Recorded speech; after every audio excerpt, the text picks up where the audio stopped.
Welcome, everybody. We are all really, I'm very happy to see you or to have you here with us. And welcome to this first age-friendly conversation as part of the series initiated by the Global Network on Age-Friendly Cities and Communities. And we thank the Secretariat for organizing this series and the first session that you are here with us. And we are going to provide a dynamic platform for interactive dialogue, meaningful debate, and collective reflection among members, affiliates, and other partners interested in age-friendly goals. In this first conversation, we will explore the links between human rights and equity and the importance of creating and sustaining age-friendly, inclusive cities and communities. It is a timely discussion with the process towards a convention on the rights of older persons that begins to be in drafting and the process that is really now in the making. So we are very happy to make all those links, and we have a wonderful panel and wonderful presentations. So bear with us. And before that, I just want to say, and I hope that everybody is in. So I am speaking a little bit knowing that we are so many that it takes time to come in. So, but just please know all that this is being recorded and that you have interpretations, and to access the interpretation, you need to go to the bottom of your screen when you have three buttons, and then you will see interpretation, and then I think you can show and you can choose the language of your preference. I hope everything is okay. If you have comments or questions, please add them to the chat. Okay, and we will respond, and I hope that everybody is okay with all the technical issues, and the interpretation is AI generated. So you will bear with us with all these issues, and I hope we will not have many technical glitches. But to begin, I have the pleasure to give Tiago Henrique de Sá from the Secretariat at WHO to give us the welcoming words. But before Tiago, I also need to thank the other partners in this conversation, which are Age Platform Europe and BACSO, and I think I'm not forgetting, and the NGO Committee on Aging in Geneva. And so please, Tiago, you start. They will hear me again afterwards. Thank you so much, Sylvia. Colleagues, many thanks for being with us today. Good morning, good afternoon, and good evening to everybody joining us from across the world. It is a real pleasure to welcome you to the first session of our Age-Friendly Conversation series, an initiative of the WHO Global Network for Age-Friendly Cities and Communities. This series was created with a simple but very important purpose, which is to bring us all together, across our network of more than 1,800 cities and communities, and a growing number of affiliates with more than 30 so far. We hold an extraordinary diversity of experiences, perspectives, and ideas. And what we need are more spaces like this one that allows us to connect them, to learn from each other, and to reflect collectively on where we can go next. So these online regular conversations starting today will help us build the momentum around some of the most pressing themes shaping age-friendly work today. But more than that, they will really help us also shape a shared vision for the future of our age-friendly global community. Many of you are aware of another major opportunity soon approaching for us to get together, this time in person, which is the third World Congress of Age-Friendly Cities and Communities in San Sebastian in Spain between June 15 to 18 this year. And for those who are not familiar with that, I really invite you to get to know more about it in the link shared on the chat. But what I wanted to mention here is that the Congress theme will be transforming together a connected, equitable, and sustainable age-friendly world for all generations. And we thought that there would be no better way to kickstart this conversation series rather than by addressing the topics highlighted in the theme of the Congress: equity, social connection, and sustainability on the first 3 sessions. So as Silvia mentioned, today's session is particularly important as we will look into more detail on equity, with a particular focus on why the human rights of all the people matter for advancing equity in age-friendly cities and communities. So I really hope that this session will challenge us all to think more deeply about what equity truly means in our cities and communities and how we translate that into action on the ground. What I find especially meaningful about this series is its commitment to dialogue. So this is really not just a space for presentations, but rather a space for exchange, for listening, for questioning, and for learning together. And importantly, to ensure that the voices from our communities are at the center of these conversations. So I would like to warmly thank you all for coming, and all our network members and affiliates that are already working hard to ensure we have age-friendly, equitable communities. A special thanks, Silvia, goes to our colleagues from Age Platform Europe, and others that are tremendously supportive in the preparations for this event, as well as, of course, our speakers and participants who are contributing their time and expertise today. From the WHO side, we see this as the beginning of an ongoing journey, one that will continue through the Congress and beyond, helping us strengthen our bonds and our collective work and impact. So with that, I wish you and us all a rich and engaging discussion, and I very much look forward to the exchange. Thank you so much, Silvia. Back to you. Thank you, Tiago. And I didn't introduce myself, so thank you, Tiago. Everybody knows by now I'm Silvia. I am Silvia Perel Levin. I am based at the moment in Geneva. I am vice chair of the NGO Committee on Aging in Geneva, and I have worked very closely with most of the speakers today. So I'm very happy to be here moderating this session. As we said, that this is a platform for dialogue and for interaction. So let's start with some interactive activity. Kazuki, who is our technical support in WHO, will give a link on the chat for Slido. And there we will have a question that we want to pose to everybody. And if you click on the link, is it there? No, we will see soon. There you are. There is a Slido. Please check. And then you see the questions that we want to hear from you, what the questions are. And I want to see them again, if it's possible. We will ask you that on a scale, I don't see the questions, Kazuki.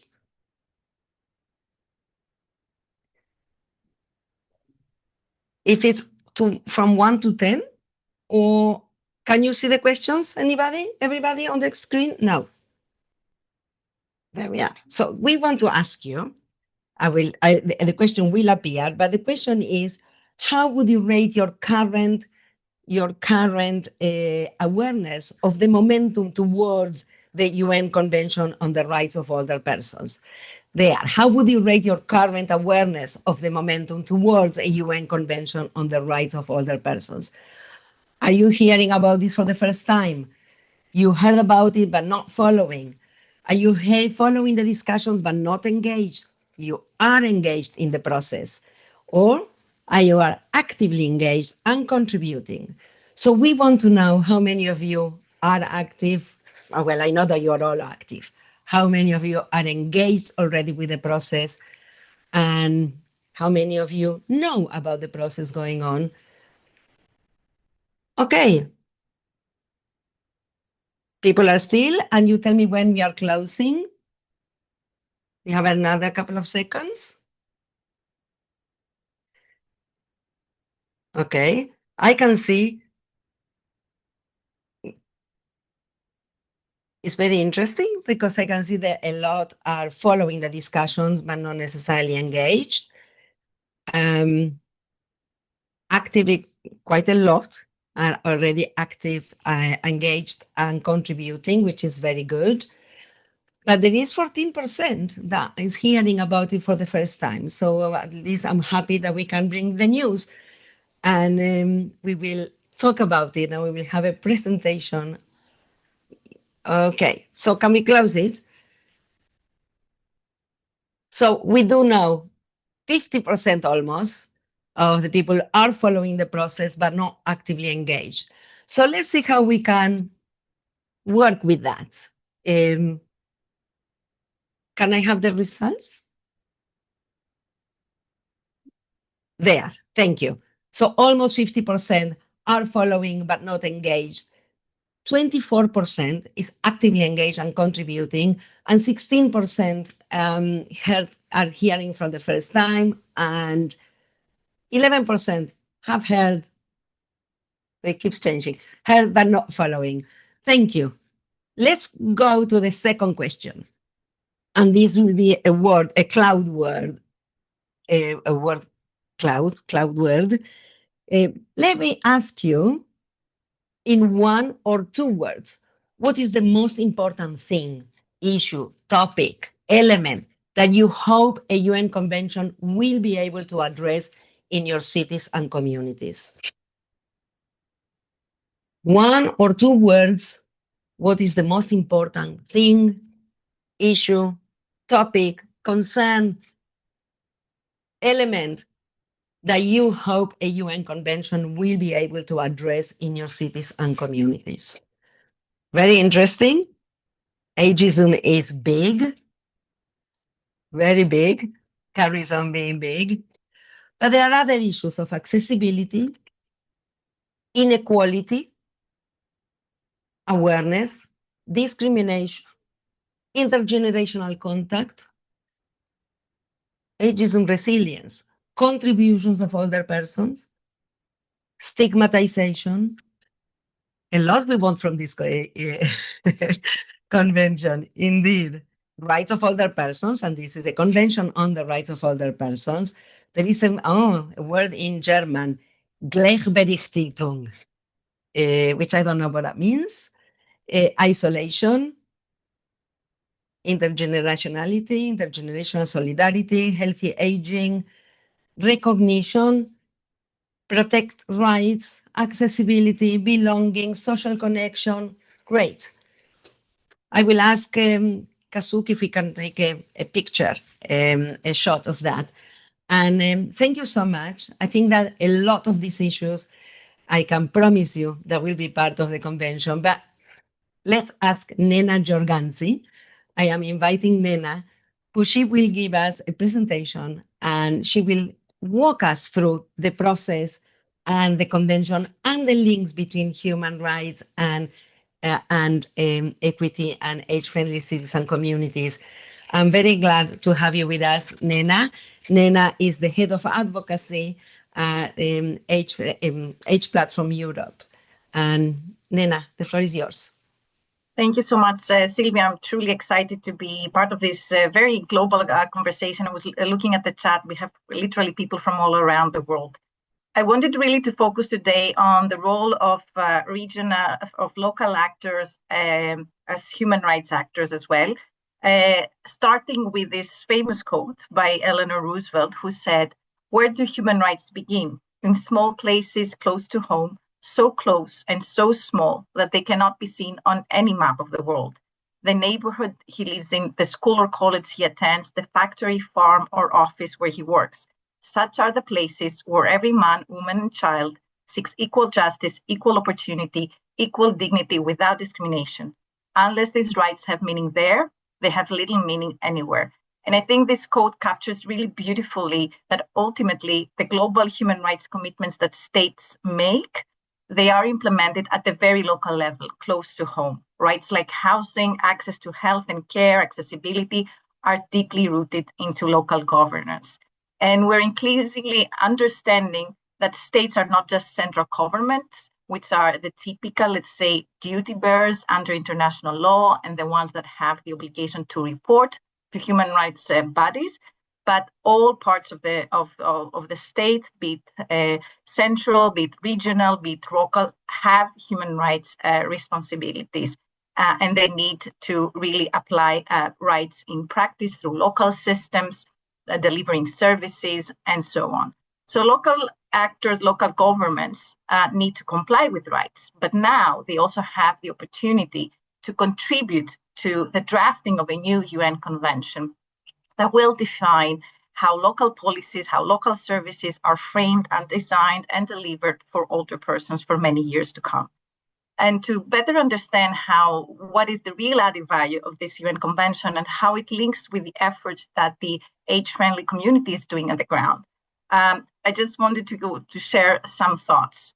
So as actors involved into age-friendly environments, you are committed to equity, you're committed to making change on the ground, change that matters for older people in your communities. So you are looking into the disparities that exist on the ground, the patterns of systemic discrimination, the different socioeconomic situations that exist on the ground. So you're not committed into an idea of equality that is unrealistic, but really committed to equity. So committed to addressing disadvantage, addressing the existing inequalities, redistributing services, redistributing resources, opportunities, so that everyone can have equal access to the opportunities in your communities, reasonable accommodation, adapting systems to individual needs. This is crucial. This is really important when it comes to local government. Now, the idea of rights and what the UN Convention stands for goes a little bit further than that. So still, rights are about addressing structural inequalities, societal barriers, not looking into individual deficits, weaknesses, addressing simple needs, but really there is an element there of addressing also cumulative discrimination throughout the life, of course, multiple identities, intersectional discrimination, looking at how we can all access and exercise our rights, all the rights. So looking, for example, how diverse health outcomes might impact our opportunities to access work, to access education, our right to life, and so on. But importantly, we are also looking at how we can challenge ageism, how we can change the culture of society, how we can value older people and recognize their equal status. So there's an element there of recognition. So we're looking into transforming societies, transforming how societies see aging and older people. There's an element of participation where older people are seen as agents who can really shape what their societies, what their communities look like.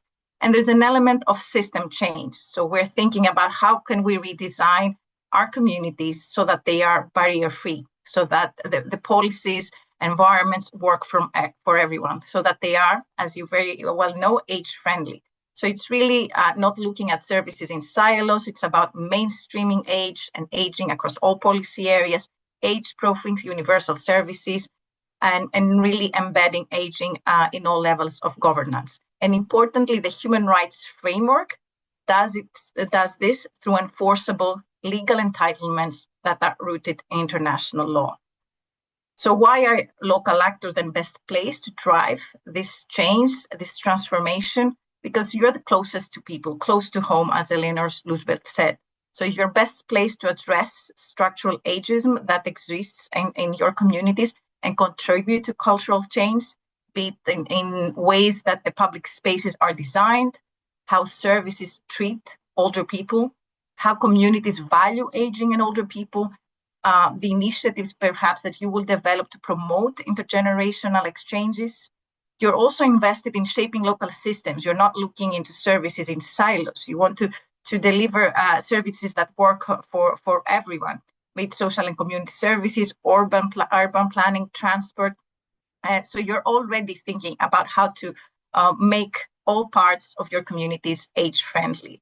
You're also already invested in citizen participation in terms of ensuring that the lived realities of older people, their real needs, their expectations feed into the solutions that you offer so that they become co-designers of their communities.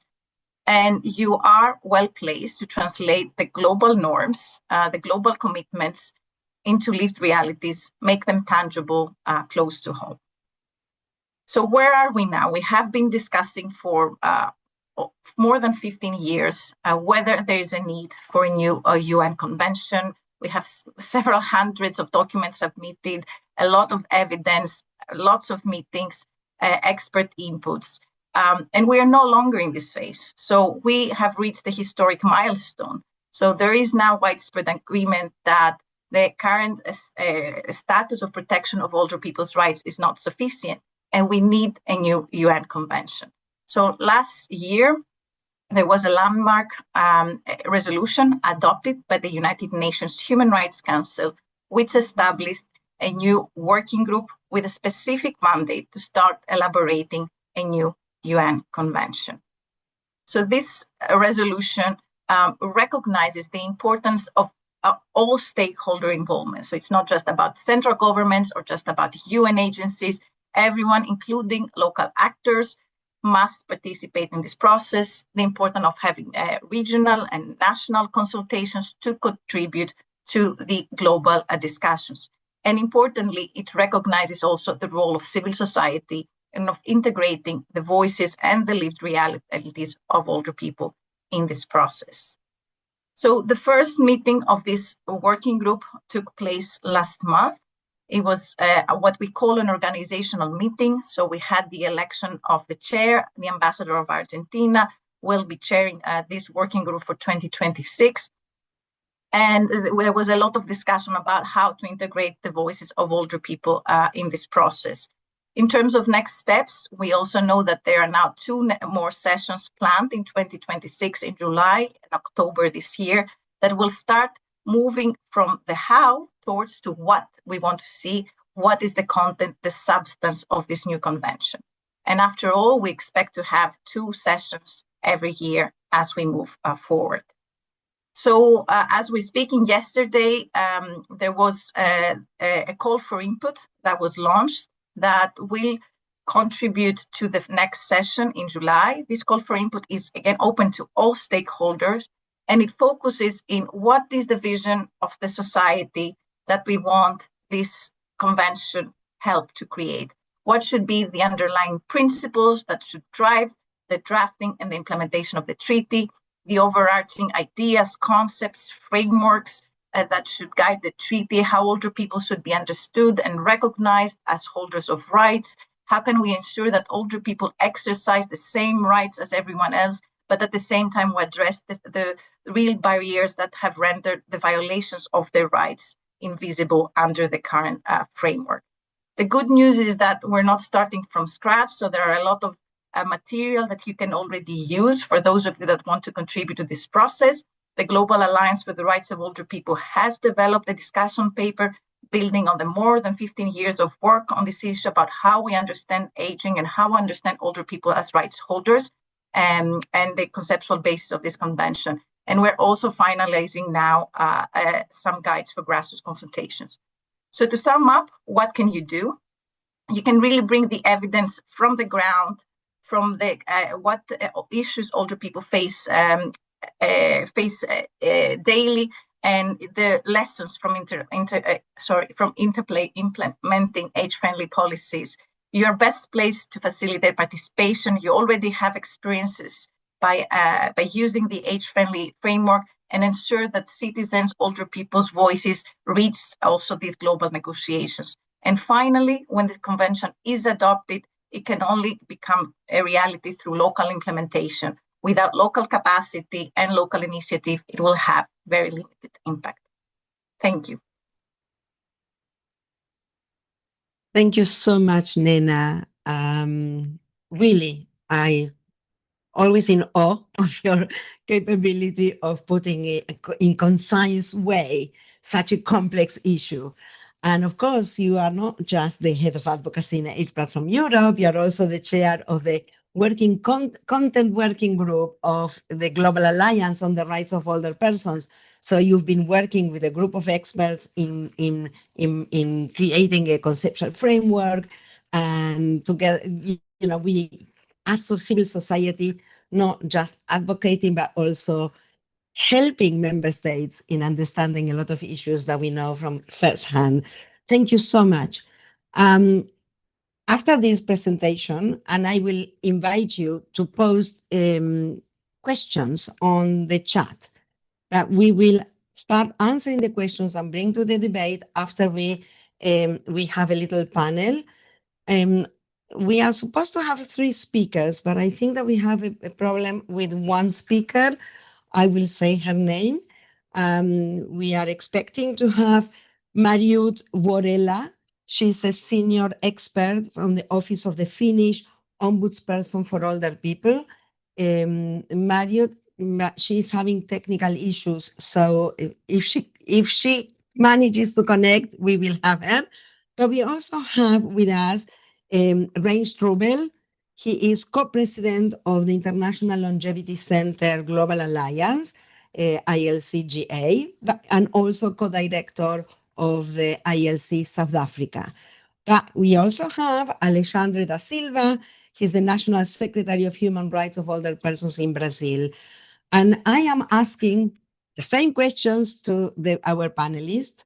How are the global network members, affiliates, and external partners already engaging in human rights work and advocacy, and how can they further participate in the process towards a UN convention?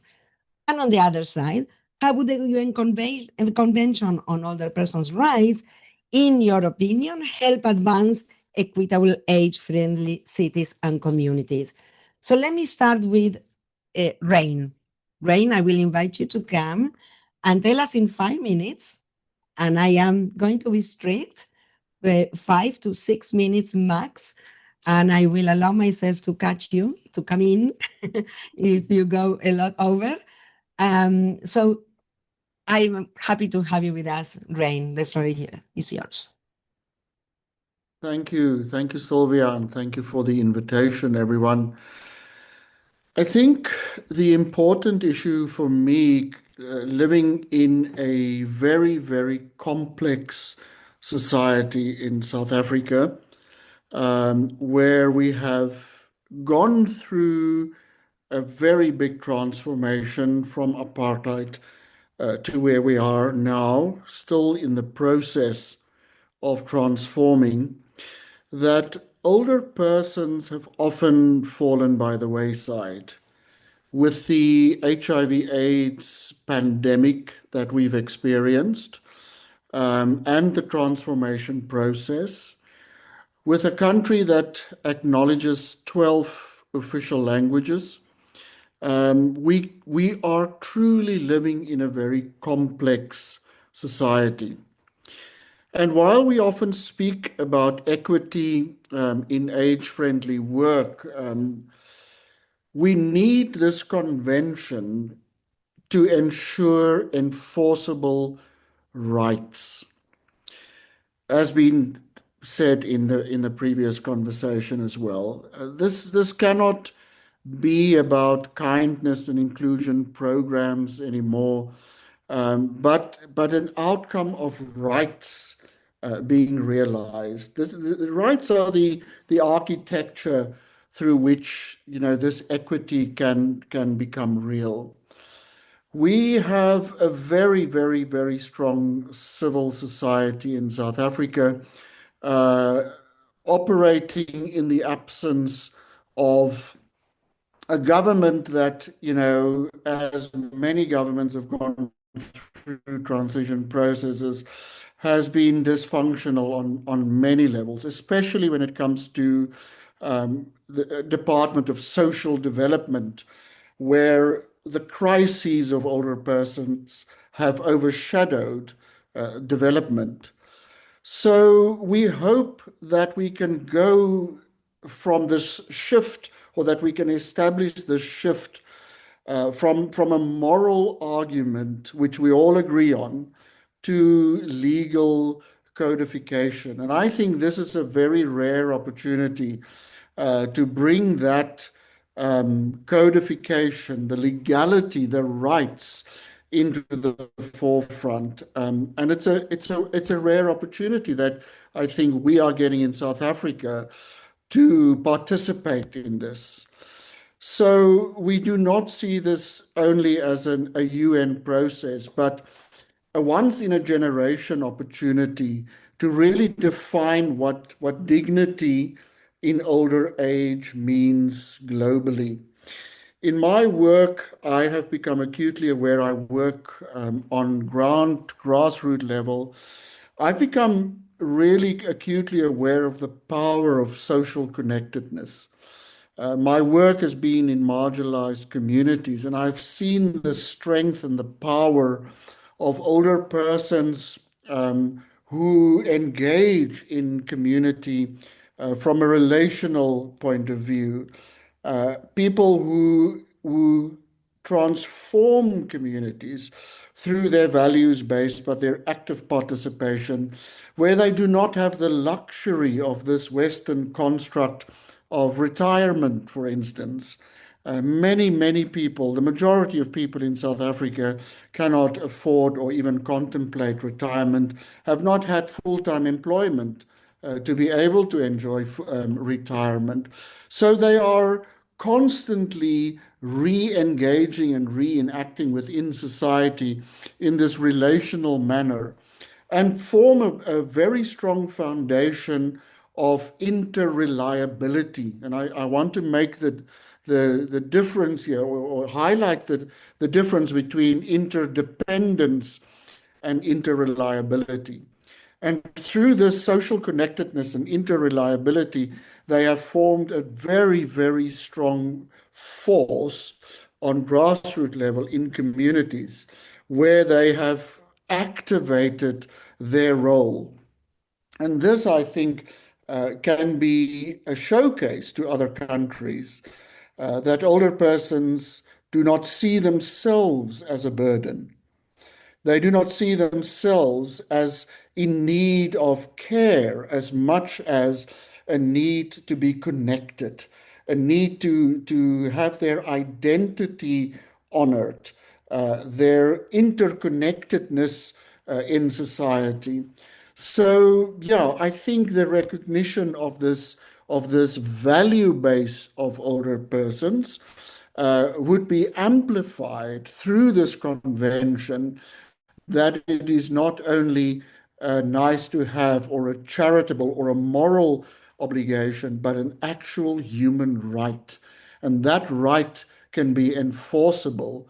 Not, again, I need to emphasize, because we think older persons only need protection, but that they are such an incredibly valuable asset to our communities. In South Africa, we've got Grandmothers Against Poverty and AIDS, an NGO that is doing remarkable work. There's an organization called Ikambala Bantu that looks after the poorest of the poor.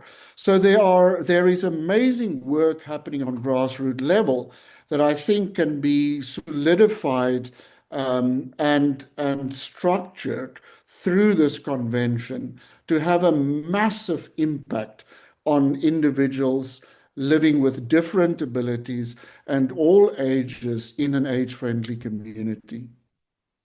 Thank you so much, Rain. You gave us a lot of things to, to think about, but also the importance of that link between the national level and the local level. You started talking about the apartheid, the importance of the constant link and implementation at the grassroots level of what happens at the national level and vice versa, and the possibility of participating in the changes that take place at the national and global level as well. And I look forward to seeing the strong participation of South Africa in the process towards a convention. And we will come because I'm sure that people will have questions for you. So I'm going to invite Alexandre da Silva. Oi, Alexandre. He is the current National Secretary for the Rights of Older Persons at the Ministry of Human Rights and Citizenship of Brazil. So, yes, Alexandre, very happy to see you.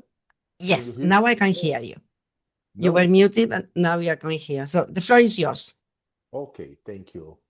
Nice to meet you again. And I'd like to thank you everybody is here. And for my speech, I use some slides let's put here.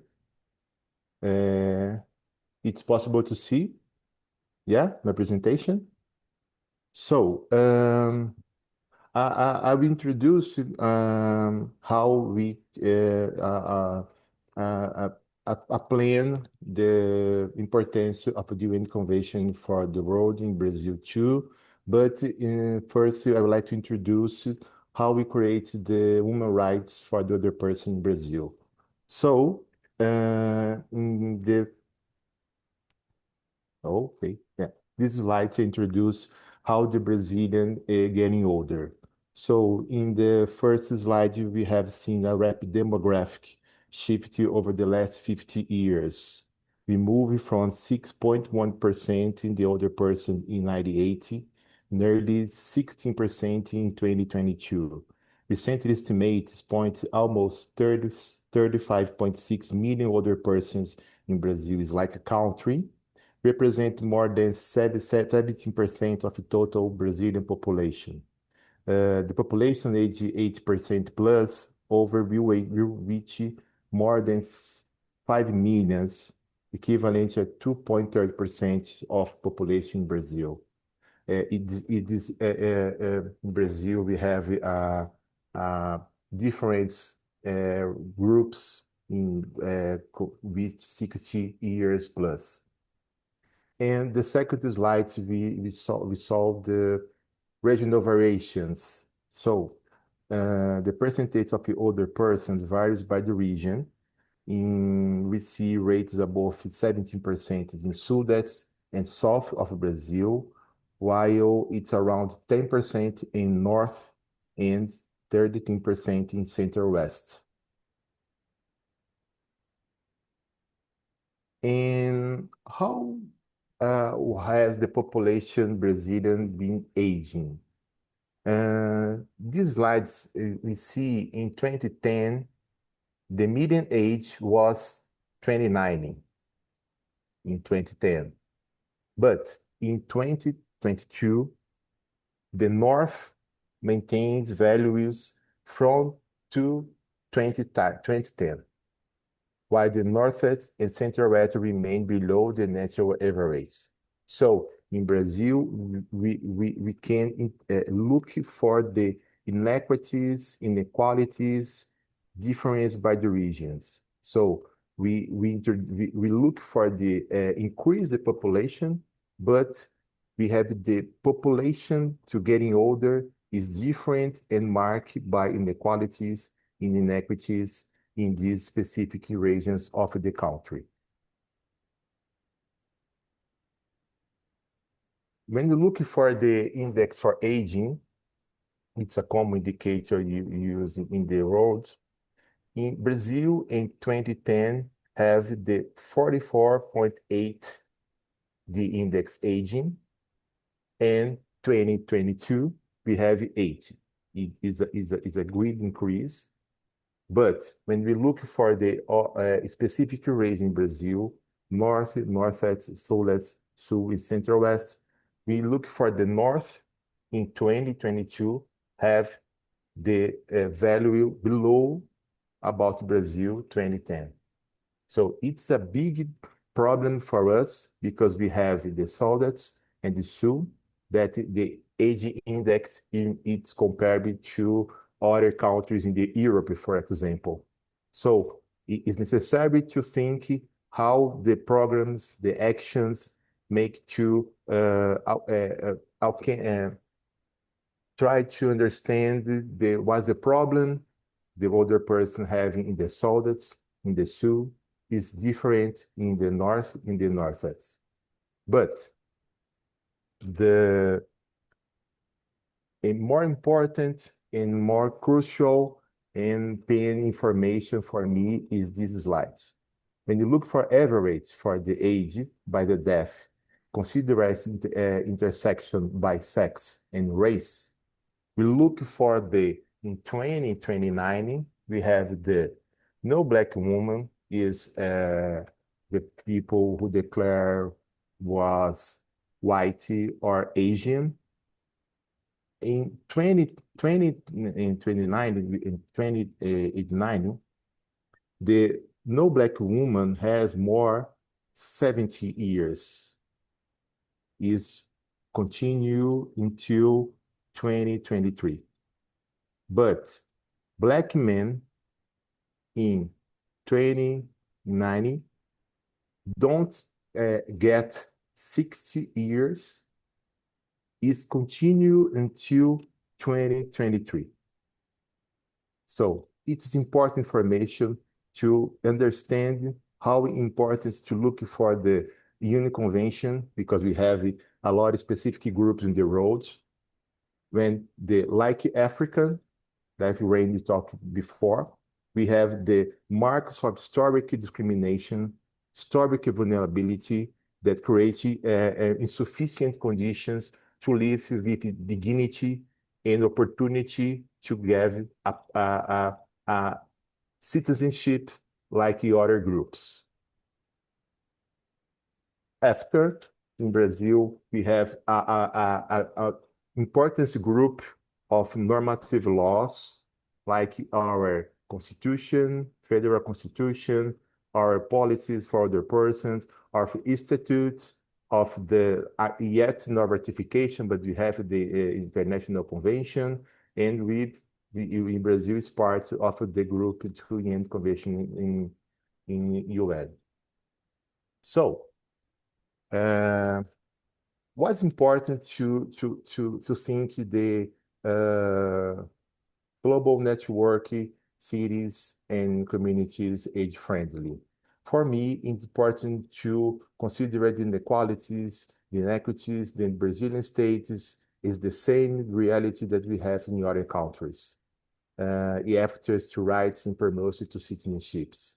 This reflection in the information that I see before is important to the similarities we have in these states.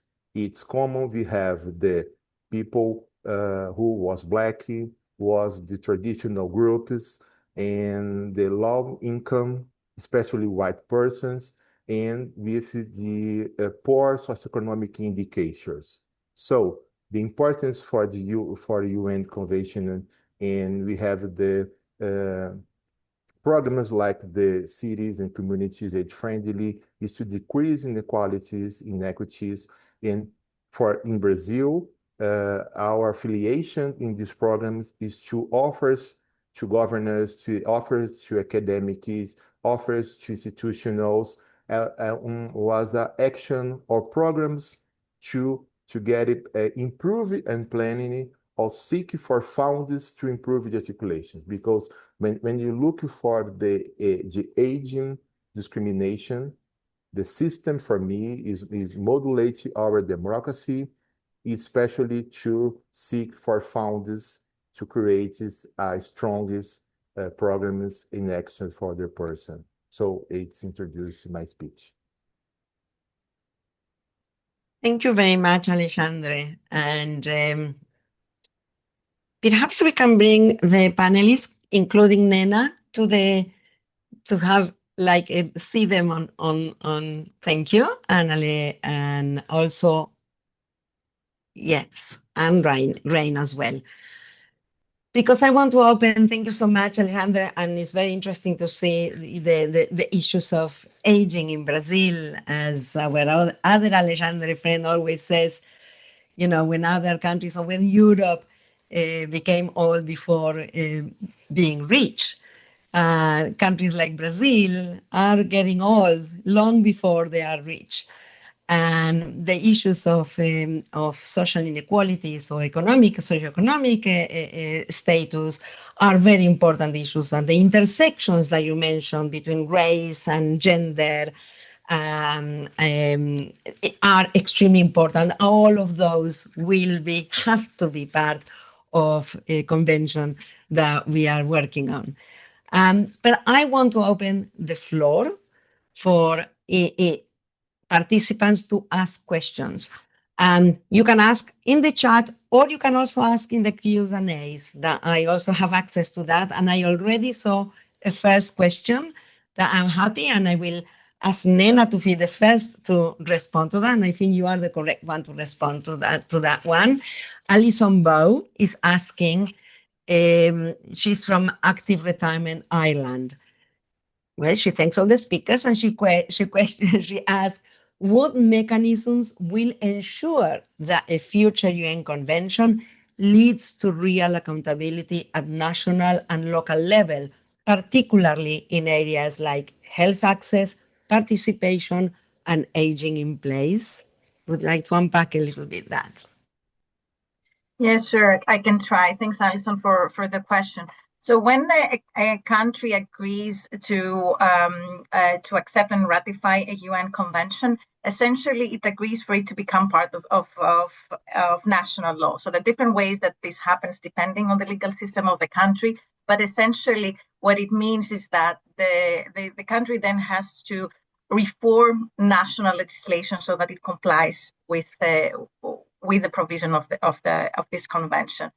Of course, that will happen to different extents to different countries. The important thing is that the convention then becomes a reference. It becomes a basis for advocacy and for organizations on the ground to ask for reform. So it's not a direct enforcement. So there is no tribunal that let's say might keep directly the government accountable for that. But it's still a very important frame. And there are ways that this accountability can be supported also at the international level. So usually there is a committee of experts, a monitoring body that oversees the implementation of the convention by the different state parties. States are asked to prepare periodic reports.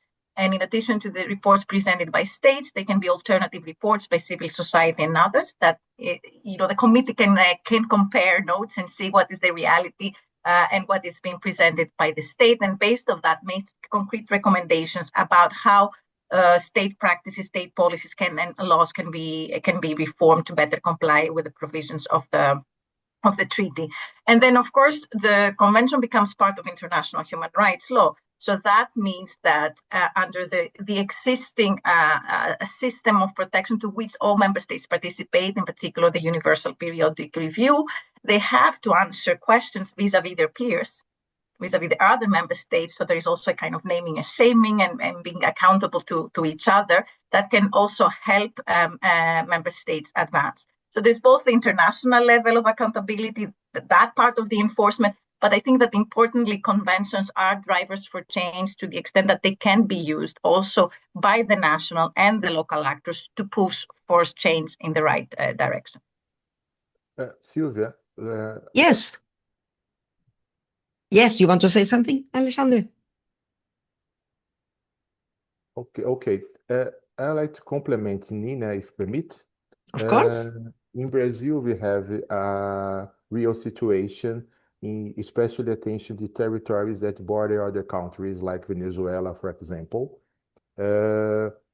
Sometimes the territories in Brazil, we have the good health system called SUS, Sistema Único de Saúde, and we noticed that these municipalities border the other territories need to construct other actions. For example, have a professional to talk other idioms, to understand like cultures, but the fund for these municipalities in the border, the other countries need to have more budget to get the problem that we have in the other countries.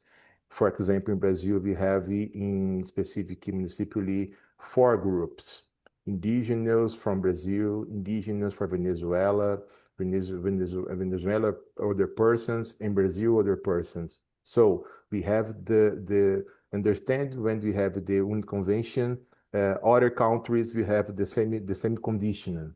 How the other country that don't sign the UN Convention can to help the country that signed the UN Convention.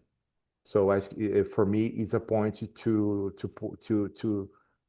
reflect in this meeting, in the other meetings that we get until they have the UN Convention. We hope this will happen. Yes, thank you. Indeed, the country that signed and ratify, because once they sign at the place of adoption, their national parliaments will have to ratify, and then it becomes an obligation. It's a legal obligation, like Rainer said. That is the power of a convention of human rights. Human rights are not aspirational only, they are human, they are obligations that member states, the governments take in order to protect and promote the rights of all of their citizens. And thank you, Alexandria. And there are a couple of questions actually directed to you. Ina Volker, you know her well. She says that given the well-established structures of national, state, and municipal councils of older people in Brazil, could you please tell us or elaborate on how they have been involved in the process of establishing? Sorry, it just something came out, and I lost you. And establishing the national program and how they will be participating in the implementation. And I assume that Ina is talking about the national program on age-friendly cities and communities. And I understand that Brazil is a new a national affiliate. So tell us the mechanism and how and whether your ministry have consulted with the Council of Older People. Okay. In this it started in my gesture in human rights for the person.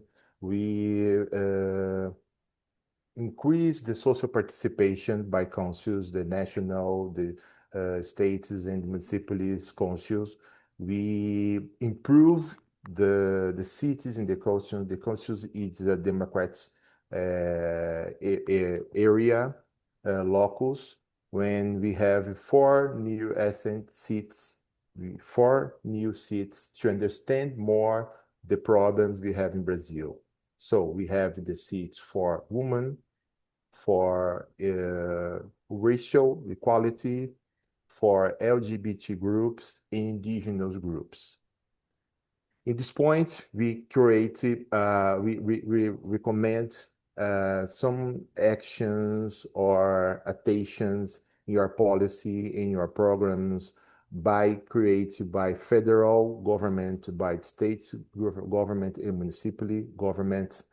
And in the last year, we have a beautiful meeting. It was the 60th national conference. We have more 20,600 municipally participates, and we have more 21 free councils to get traditionals groups in your conference, national conference. It's important to understand the policies, the programs must be created with participation by the other person. It's a compromise. The federal government. It's cost, for example, to understand this national conference costs more than $9 million, 90 million reais, almost $3 million, to involve more than 10,000 persons, not specifically older persons. So it's a compromise of government. When you take together the executive government and the social participation, we can choose opportunity. Imagine, for example, our affiliation for the Network Global Alliance for Cities and Communities with more significance and to make a difference in the day of the other person. It's urgent for us that understand that the health, the security, the household is important for millions of other persons in Brazil. So for us, it's important to have the social participation together with the executive governor. Thank you. And Rain, do you have examples of participation in decision-making at the local level that you've been participating. Sure. Yes. No, I'm asking Rain now. Thank you so much, Alexandre. I just wanted to ask Rain about examples from South Africa. So, Sylvia, yes, we have been advocating literally, this year will be my 30th year. And, it's quite incredible to see how this work is now paying off on many different levels. And I think this is the important issue for me in a complex society. And I realize Brazil is as complex as South Africa and many other countries. That, it's no use just having a convention that someone asked the question as well is not enforceable. I believe, and I see what is happening in South Africa, is how more and more civil society, as we have mentioned, but also academic institutions, church organizations, non-governmental, non-profit organizations are all creating a universal language of rights. Even though it might not be enforceable, the more we have this bi-directional conversation around rights, the more it becomes a reality, and that it's not a privilege, it is a right.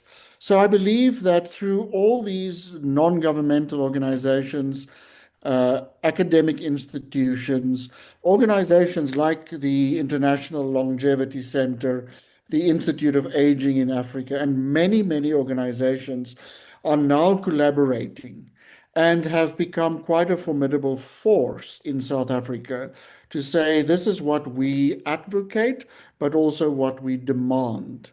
And that there is a holding accountable of organizations and institutions and individuals, as we had to do after apartheid. After apartheid in South Africa, discrimination on race was written into law, and you will end up in prison in this country if you use language like is being used in another country whose name we won't mention at the moment. So this is where it becomes real, as we say, where the reality becomes real, to say that this is unacceptable. While we're waiting for it to be enforced through law, as a society, we make it unacceptable and we write it into every policy document that we work with. Thank you, Rain. So really get out of invisibility, be visible, and don't be afraid of being loud, and be heard. Yes. Sylvia, And something that I say more and more, I work directly with many older persons, is, that older persons should become the advocates for their own rights as well. I am now officially an older person as well, but up until last year I wasn't. So I think it is so important that we as older persons become the voice for ourselves and for the future, and become the advocates and activists to say this is no longer acceptable. Thank you. And beyond just advocate, no, not just, beyond advocating and being loud and requesting, but there are several questions where people asking, for example, Uwe from Kremers from Germany, how is the meaningful participation, and maybe Enena, you can also answer this, the meaningful participation of the aging population ensured when developing programs and policies designed for them? Specifically, what mechanisms are in place to guarantee that older adults are heard, consulted, and involved in the decision-making process regarding their rights and social programs? Do you want me to start, Silvia? So, I cannot offer a global aspect here, and perhaps Alexandre Rain can come in. But from an international human rights perspective, this is actually, I think, one of the real transformative potentials of the convention, to create space for having the voices of older people as a legal obligation. So I just want to give the example here of the Convention on the Rights of Persons with Disabilities, which included a specific provision which enshrines an obligation of states to include representative organizations of older persons in any type of policy making, and also has included a specific mechanism that involves the state, the human rights organizations, and civil society. So a kind of tripartite collaboration that monitors the implementation of the convention on the ground at the national level. And this goes back to some of the other comments in terms of the conventions having simply a symbolic value. I think this is the thing that, it creates mechanisms that can really push for reform. So it's not just about the legal obligations, which is true. It's crucial. It's part of the human rights law, but it is also enabling and creating space for civil society and for rights holders to come in together with the state actors and the human rights institutions to collaborate and find solutions. And this becomes part, however, of a legal obligation. So this could be a very specific way that this could happen. And the other thing that I want to mention here is the opportunity to claim rights. So one of the key issues that we see in terms of rights at the moment is that they are more easily overlooked. So we know that there is a lot of more justification of age discrimination. We saw how in COVID it was much easier to exclude older persons from necessary health treatment compared to other groups in society. So it will be much more difficult to accept these human rights violations once they are enshrined in a legally binding instrument. So of course, it will not be a silver bullet. It will not change everything from one day to the next. But I think that gradually the importance of the convention, it will be the default way in which we think about, we design policies, we design reforms, and we involve older people on the ground. So the convention is not just about the obligations. It has a role as well as of advocacy in itself. And it has a role for changing the paradigm, to changing the narrative about aging, about how older persons are seen, and about the participation of older persons. But somebody's asking here, two people actually, Hans-Peter Graf and Muni, if the monitoring mechanism, at the UN at least, is all about reporting, so how is it become tangible, the evaluation or the monitoring on the ground? And somebody is asking Muni Shankar, without being enforcement and without penalties, why should governments be expected to treat the convention as anything more than symbolic? I don't have an answer, but I want to hear you. Alexandre, would you like to, you can also complement the previous question if you want, or do you have an answer to this? Or anybody, come in, please, of the panelists. How can we, I have an answer, and one way that we have example, in fact, from the Inter-American Convention as well of older persons, it gives a tool for people to claim their rights, as Nena said, also in court. So what the convention in itself may not have the tools to the penalty or to actions, however, the courts in the countries and the regional levels, they do.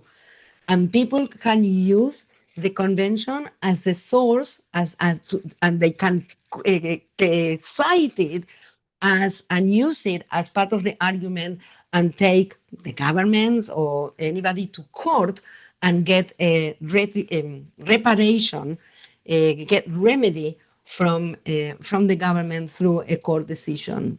Do you agree or not? Yeah, Sylvia, I totally agree with that. I don't think, and I don't want to become too philosophical, but I don't think that human rights of older persons should be a punitive measurement. That if you don't do it, you're going to be punished. I think it should be a lot more than aspirational, but it should be a human rights issue of this is the right thing to do. And how do we get that across? We get that across through all levels. Again, as I say, in research. I think of someone like Monica Ferreira, who looked at the waiting time of older persons in rural clinics in South Africa. That was research done 30 years ago. Now, 30 years later, we see how that has become part of the system. It is what happens in the media. It is what happens on social platforms. It is what happens in schools. So if we just make this a punitive or enforceable issue, it will never become part of the culture. So it is civil society and organizations, as I've mentioned, that creates the new narrative, where that new narrative becomes the norm. Exactly, again, I want to use the example of apartheid. There were words used and constructs used during apartheid that, yes, it was written in law, but it became part of our culture, how we speak, how we address, how we write, how we publish. And that is, it's a long process, but it has to be multifaceted from every vantage point. It has to be written and spoken into our daily lives. Thank you. And I will say, I will throw, yes, Alexandre, if you want to speak, please do. Can you speak closer to the microphone? Some people are saying they cannot hear you very well. But you are muted. Unmute. Yes. It's better now? For me, yes. Thank you. Okay. I complement the speech of Nina and Rainy. I before the approved the UN Convention, before the ratification, I get put some reflection in this meeting, specifically with the political regimes, because we have the agents modulate these specific political regimes now in each country to look for the political climate. For example, in Brazil, we have the government that put the importance, the democratic, reinforced democratic regime, but we don't know the next election. We don't know the other countries after the degrees, the wars, and how the society modulate the AGMs, modulate the AGMs institutions, modulate the AGMs in the founders, modulate the AGMs in the knowledge, in the academic studies. And for me, is how we can to convince the society, the regimes, the political regimes in countries that not put in his agenda the older person, the aging conquest in his country. So for us, it's important to have the convention, okay, but in other countries that don't put in his agenda in laws and funds the importance to create a security with rights, with citizenship for everyone who get older. Thank you. I will request, I will apologize, my apologies that I will kind of paraphrase some of the questions, because I am so happy that we have so many questions coming in, and I will find it difficult to read them all. So a few that have come up and I would like to mention, and I would also like to invite members of the network to feel free to post their own examples of participation on the chat and participate like that on examples from the ground. But there are some questions like, do we anticipate controversial issues, or what will be the issues that will be very sticky in the negotiation? That's not the way how it was asked, but since we are not yet in the actual drafting, Martin, so I paraphrase that, rephrase it into what we expect to be controversial issues. There is another, somebody else is asking about, is there a universal definition of old age? And in fact, Rain said, I wasn't old last year, but I am old this year. Can we can we relate to that point? How are we? Who are we talking about?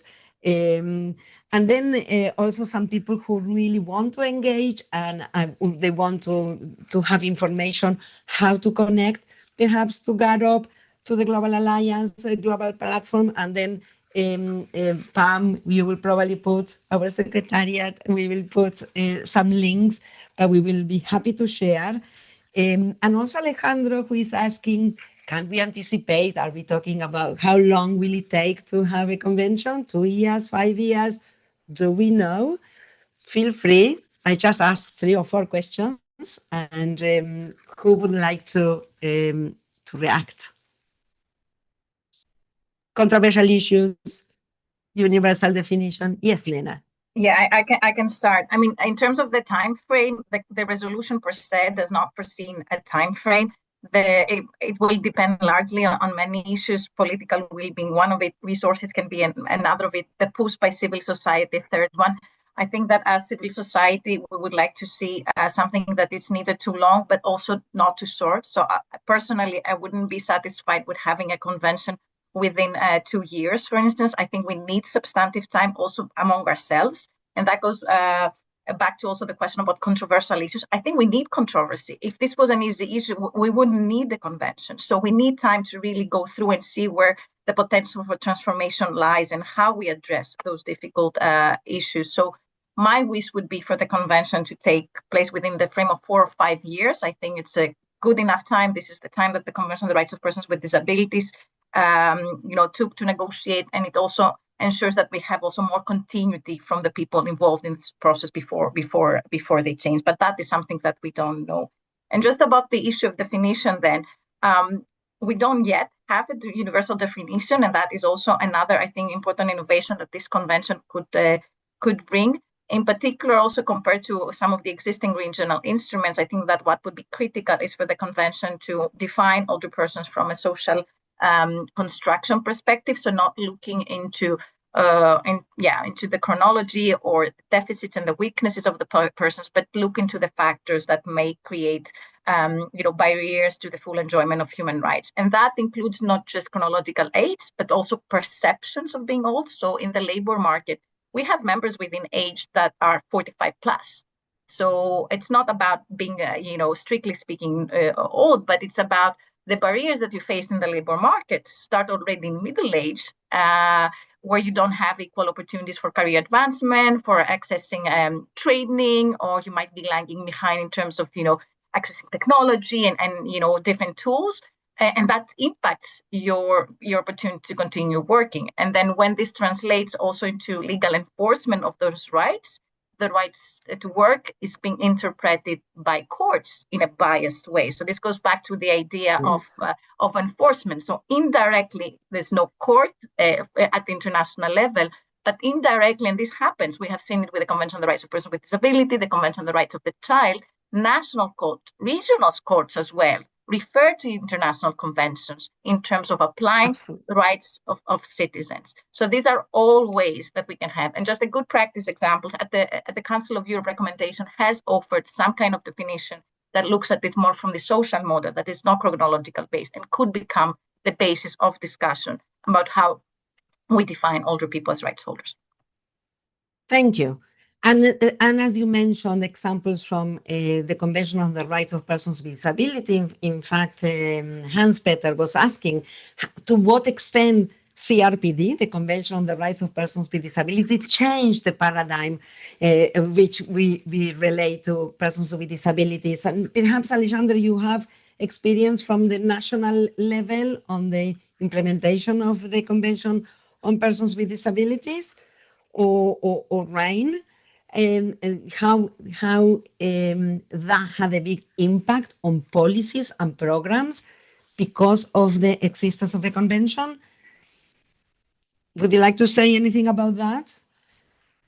If you don't want to say anything about that, I will ask you, each one of you, to give me a last concluding thought. I mean, and again, my apologies to all if we cannot answer all the questions, but I think that a lot of the questions have been answered directly or indirectly as well with this conversation. But I would like to ask each of you And I am sorry that Mariut could not join us, because she would have given us also the role of an ombudsperson in the national level, which is also an additional monitoring mechanism in place on the ground. And there was one question of exactly aging in place, which is not a human rights term, but is a gerontological term. If any of you can refer to conclude your ideas, what is this convention again, and how can people, the cities or the network of cities, age-friendly cities and communities, contribute to the process, and what can the process contribute to the network and to the cities and communities? Silvia, Yes, Alexandre. when we have the convention for the persons with disabilities, first our convention, and we look in the political scenario in Brazil is big advance in programs, in funds, in legislations, and parliamentarians and governors to adherence in this program. But when you look for the person with disability, a big part of these persons are older persons too. So we have the intersection with the rights for person with disability and older person. The long-term care is a big problem we have in the road, not specifically in Brazil. So how we can to create a specific and significant care for the person with disability, the caregiver sometimes is other person too, or sometimes is his mother. And when we look for the convention for the person and to approve it in the parliament in Brazil, for example, we look at patient for what conditions with the negotiation in the democratic system.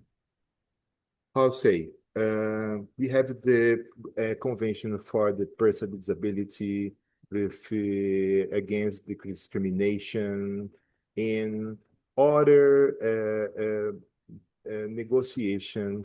It's create opportunity to review the other conventions. Yes. So it's important for us to create a strong law with the opportunity to realize to be a transform a reality of the person is most necessary. So thank you. In Brazil we have the other laws can put the ideas in offers for study how the conventions for the person could be. Thank you. And in fact, the members of the committees of all the existing conventions say that a new convention on the rights of older persons will help them how to better deal with the issues of older persons in their own communities in the other conventions. Sorry, I talked too much. Nena, final thought. Short. Well, I guess then it's just an invitation for me, just an invitation for everyone to get involved, and we can certainly share the Global Alliance information as for those involved in the global level, Age Platform Europe, and of course everything else.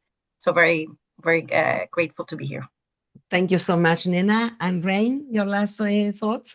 You have the last word. Thank you. It's been a very stimulating conversation. It makes me realize, in South Africa, the rights of older persons and persons living with different abilities are strongly protected as part of a principle in our constitution.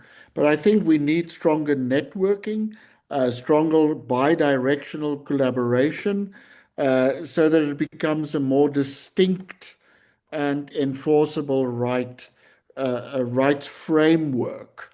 And therefore, I believe is this collaboration could go a long way for us to learn from and to teach, to create a different narrative, as you said, Sylvia. Thank you. Thank you so much, wonderful speakers. And I will like to invite now, I would like to invite now Manuel Beguin Garcia. He is, that was fast. And the others disappeared. Did you notice all? Emmanuel is the head of international relations at the Institute for Older People and Social Services in Spain, INSERSO. And yes, Manuel, so happy to see you with us. Thank you, Silvia. Thank you for your words and for your commitment always. Dear colleagues, first of all, I want to thank the organizers of these age-friendly cities and communities conversations about the convention, of course, the World Health Organization and its platform, the rest of civil society, and all the speakers. It was a fantastic session with very high-level panelists, and of course, to thank all the audience for its participation and all the interest and questions. For Spain, it's such an honor to participate in this session and to set these closing reflections. I am Manuel Beguin Garcia. I'm head of international relations in CERSO, and I'm leading the Spanish position for the convention. First of all, I want to clarify the strong commitment and leadership of Spain in the way towards convention. As the panelists said, we are living a unique momentum with the 2025 United Nations resolution that is depicting a historic milestone for aging public policies over the world. Now we need to draft and adopt an international legally binding instrument on older persons' human rights. And we consider that age-friendly cities and communities should be key players on this process. So, as Nena said before, we invite all local governments to get involved in this process. And it's worth to highlight that, as Tiago mentioned in the first moment of the session, the Third World Congress of Age-Friendly Cities and Communities in San Sebastian, Spain, in June 2026, will depict a historic chance for age-friendly cities and communities to debate and to be part of this way towards a United Nations Convention on Older Persons' Human Rights. So I invite you to rally for a convention. It's the moment. Thank you. Thank you so much, Manuel, and thank you for inviting us all to the Congress in San Sebastian in June. And I am sure that many of you will be there. And that we continue this conversation on the relationship between really the local, national, and regional and global levels, which is so important, and so important to bring our voices, the voices of older people, to the fore and to be heard. And so, as Nena said, and Ina wrote as well, everybody is invited to join GAROP and platforms. And we will continue and we will send more information as we go. So I want to thank really the excellent speakers that we have with us. I want to thank the organizers. I said WHO, VAXO, Age Platform Europe. I want to thank as well the people you didn't see that they are behind the scenes, the Kazuki and Pamela, who are behind the scenes really supporting the process. And I would like to thank the interpreters, if there are people, and even if they are not people, to thank the interpretation that has been supporting us. And before you go, you will get a little feedback. You will get a little survey requesting feedback of the session. So we will be very grateful if you could fill it up. It will not take you long.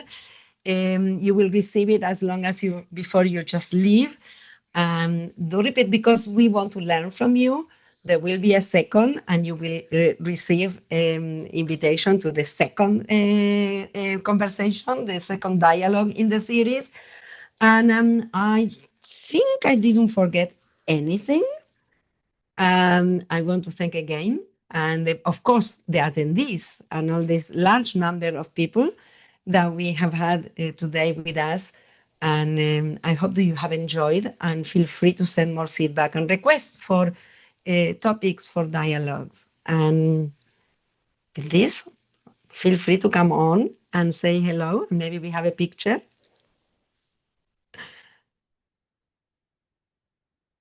Can we all be in gallery?